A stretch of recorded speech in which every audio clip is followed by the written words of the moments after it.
Мәңгілік достық жоқ, мәңгілік жаулық жоқ, мәңгілік мүдде бар. Бұл бүкіл адамзат баласына ортақ заңдылық. Мен бұны неге айтып отырмын? Себебі біздің қазақ халқы осы мүдделердің ара қатынасынан өзінің ұлттық мүддесін, ал ұлттық мүддесінің ара қатынасынан жеке бастық мүддесін шеше алатындай саяси сауатты болу керек. Bir misal keltireyim. Совет одағы Ауғанстанға соғыс ашқан кезде мұсылмандар әлемі менен христиандар әлемі одақ болып, құдайсыз Совет одағына қарсы ымыра болды. Сөйтіп, мұсылмандар әлемінен, тіпті сол кездегі Бен Ладеннің өзі сол Ауғанстанда соғысты. Және оны қаржыландырған сол батыстық әлем, тіпті сол Американың өзі болды. Бірақ кейін Бен Ладен өзінің саяси ұстанымын өзгертті. Ол Америкада оқып жүрген кезінде кәдімгі ұзын балақ, кең балақ киген, шашын ұзын қойған, жаңағы. Бұлайша айтқанда оның кейінгі діни көзқарасы бойынша айтқанда жахилияттағы, яғни надандықтағы шашы желбіреген қыздармен бірге фотоға түскен, темекі шегіп жүрген адам болған. Кейін ол неге екені белгісіз діни радикалдыққа кетті. Міне дәл қазіргі мынау мен тұрған мынау ғимарат 11 қыркүйек терактісін жасады. Және оның рас өтірігін бір Құдай біледі. Мен сол жасады деп бүкіл дүние жүзі айттасын айтып отыр. Сөйтіп, ол қысқасы ең соңында сол діни бағытқа кетті, батыспен ұстасты. Ал оның соңы ең соңында бүкіл батыс әлемінің, бүкіл мұсылман әлемін, бүкіл жер бетіне лаңкес, жаңағы беліне бомба байлап жара салатын қылып образдауда, мұсылман елдерінің бүкіл батыс әлемінен қақпайға ұшырауын алды. Міне, әңгіме тетігі қайда жатыр. Ал енді шындығында бұл қарап отырсаң дүниеде мәңгілік одақтар жоқ.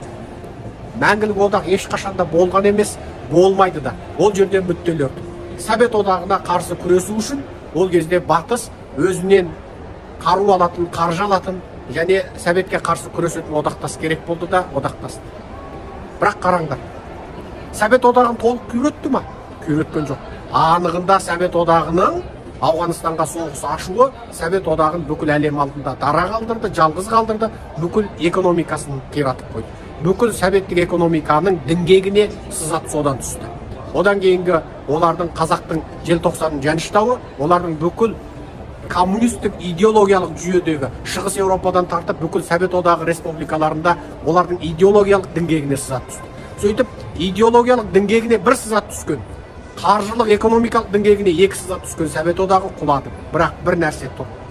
Неге Совет одағын құлатқан кезде қаруынан да, ақшасынан да, бәрінен де сондай күшті, қуатты бүкіл Совет одағының жаңағы тасталқан шығарған батыс Ресейді неге атом қарусыздандырмады? Неге атомсыздандырмады және қырғындағы жойғыш қарулардан Ресейді неге арылтпады? Түсініксіз нәрсе. Неге екінші дүниежүзілік соғыс кезінің өзінде атом қаруы жоқ, және әскерінің бәрі қырылып біткен, тіпті бүкіл әскері түгіл халқының аяқ киіміне дейін Америкадан алуға мәжбүр болған, Америкадан кейінгі есеп бойынша 180 миллиард доллар кредит алған Совет одағына неге қараптан қарап отырып бүкіл Шығыс Еуропаны, жарты Германияны беріп қойды? Неге тұтас Қытайды коммунистерге беріп қойды, Корейдің жартысын беріп қойды? Бұл да мүдде. Мүдде керек болды. Олар Саддам Хусейн менен Каддафиді дарғасып өлтіргенімен, олар Корейдің мынау семіз баласын ешқашан дарғаспайды, және оның төбесінен асырып бір тал оқ атпайды. Неге? Корейдің семіз баласы, семіз диктатордың болғаны Америкаға керек, батысқа керек, Жапонияда және Оңтүстік Кореяда әскери база тұрғызуға керек. Егер семіз бала ара-тұра Оңтүстік Корея мен Жапонның үстінен асырып ракет атып тұрмаса, Американың Жапонияда базасы тұра алмайды. Жапон ұлтшылдары Американың базасы шегінсін деп әлек салғалы қай уақыт. Оңтүстік Кореяда солай. Сондықтан диктаторлар менен батыс мәңгіге қарсы екен. Батыс жер бетіне демократия орнататын періште екен деп ойлап қалмаңыздар. Батыста сізбен біз сияқты аузы бар, кәдімгі нан жеп шай ішетін халықтар. Оларда мүдде, оларда ақша, олардың да саясаткерлері, конгрессмендері өздері сайланған штаттардан дауыс алу үшін оларда кәдімгідей қаржылы қалталы топтардың ымырасына, шарттарына, талаптарына көнуге мәжбүр болады. Міне бұл саясат. Міне бұл мәңгілік дос жоқ, мәңгілік жау жоқ, мәңгілік мүдде бар деген нәрсе. Орыс батысқа керек болып тұр, әсіресе Америкаға. Себебі олардың бүкіл Еуропада Американың әскери базасы тұр. Анығында батыс Еуропаны, яғни өскен өрген деген Еуропаны орыстың темір тегеурінен құтқарып қалған, тіпті немістің темір тегеурінен құтқарып қалған, артынан орыстың тегеурінен құтқарып қалған Америка, орыс сияқты бір шовинистік имперлік аурумен ауыратын елдің Еуропаға үнемі қатер төндіріп тұрғанын керек қылады. Олар керек қылады. Олар сонда ғана Еуропада базаларын сақтай алады. Яғни бұл жерде мемлекеттік мүдде деген нәрсе. Бұл жерде ақиқат өлшем емес. Мемлекеттік мүдде деген тұр. Құдай бұл дүниеде ешқашан ақ-қараны айыратын, жәннаты тозақы деп айыратын ақиқатты бұл дүниеде іске асырмайды. Құдай бізді жіберді, өз бетімізге жіберді. Таңдау еркін өзімізге беріп қойды. Не істесек те өз еркімізде. Мынау емтихан қағазы. Бүкіл жер шары бір бет қағаз, ал біздің бәріміз сол бір бет қағаздың үстінде жазылып жатқан бір-бір қаламбыз. Біз емтихан тапсырып жатырмыз. Ал Құдайдың ақиқаты тек өзінің айтқанындай ол дүниеде ғана орнайды, ешқашан бұл дүниеде орнамайды. Ал бұл дүниеде біз одақ болатынмен одақ болып, жау болатынмен жау болып, дос болатынмен дос болып, ұстасатынмен ұстасып, ілгерлейтін кезде ілгерлеп, шегінетін кезде шегініп, бетегеден биік жусаннан аласа болып өмір сүреміз. Міне осы. Өзімізде бидайымыз болса, арпамыз жоқ болса, арпасы бар бидайы жоқпен келісіп, біраз бидай беріп, біраз арпа алуға мәжбүрміз. Міне осы. Саяси ымыра деген осы. Сондықтан мен бұншама ұзын сонар әңгімені неге айтып отырмын? Қазір қазақтардың көбі ойлайды екен. Осы батыс бізге келіп демократия орнатып береді екен деп. No, ешқашан. Американдармен, саясаткерлермен де сөйлесіп жүрміз, саясаттанушылармен де сөйлесіп жүрміз, және қарапайым халқымен де сөйлесіп жүрміз. Олар айтады, менің ұлым дейді, менің халқым не үшін Алматы айдалада соғыс майданда жан тапсыру керек дейді. Шынында да солай. Сен қазақсың. Сен барып анау айдаладағы бір Бангладешке барып, сол Бангладеш халқына бақыт орнату үшін балаңды құрбандыққа шалғың келе ме? Келмейді. Сенің ұлың өзіңе тәтті, өзіңе ыстық. Бангладеш не болсаң о бол, күл болмасаң бүл бол, мен жемеген қарын боғымен піссін дейсің. Міне адам баласы, міне шикі су темген адам баласының құлқы да осы, мінезі де осы. Ендеше бізге көмектесуге ешкім міндетті емес. Біз өзімізге өзіміз көмектесін. Оның өзінде біреу сені жарылқап, Серікжан Біләшұлы, немесе қандай да бір әулие, немесе Мұхтар Әбілязов, немесе тағы бір керемет, жаңа туғанда қолынан найза алып туғанда әділетшіл біреу келіп сені құтқарады екен деп ойлама. Мүдде. Біз бар болғаны ертерек ояндық. Менің өзім 17 жылға дейін, мынау қазіргі саяси сахнадағы алаяқтарды әулие көріп, соларға нанып, сеніп жүрген адамын. Мен 17 жылы ояндым деуге болады. Ендеше сенші, сен қашан оянасың? Сенің досыңшы, сенің айналаңшы, сенің туысыңшы, сенің ағаң, әпкең, жездең, бауырың, келініңші.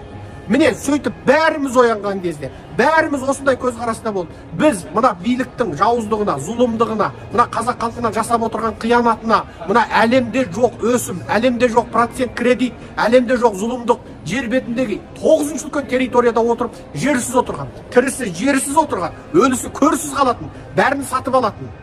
Әлемдегі 4-шы үлкен мұнай газ қорында отырып, бензині ең қымбат болатын, газы ең қымбат болатын. Әлемдегі ең үлкен уран қорында отырып, ураннан зардап шегіп отыратын. Бүкіл жерінің асты мен үсті байлыққа толған мемлекетте отырып, қайыршының деңгейінде өмір сүретін қазақ дейтін бейшара халықпыз. Енді біздің жағдайымызды жасау үшін ешкімге алақан жайып жалынба. Бейне сен өзіңнің ұлыңды, жүрегіңді жарып шыққан ұлыңды, онай омыртқаңды үзіп тапқан ұлыңды, анау айдаладағы біреудің бақыт үшін құрбандыққа шалғың келмеген сияқты, ешкім де саған келіп демократия орнатып, әй қазақтар қиналдыңдар ғой, кредиттен көз аша алмай сорладыңдар ғой, ішер ас киер киімге жарымай, аркеттерің арша, борбай еттерің борша бопты ғой, обалай обал деп сендерге жақсылықты орнатып бермейді. Өзің оянасың, өзің іске кірісесің.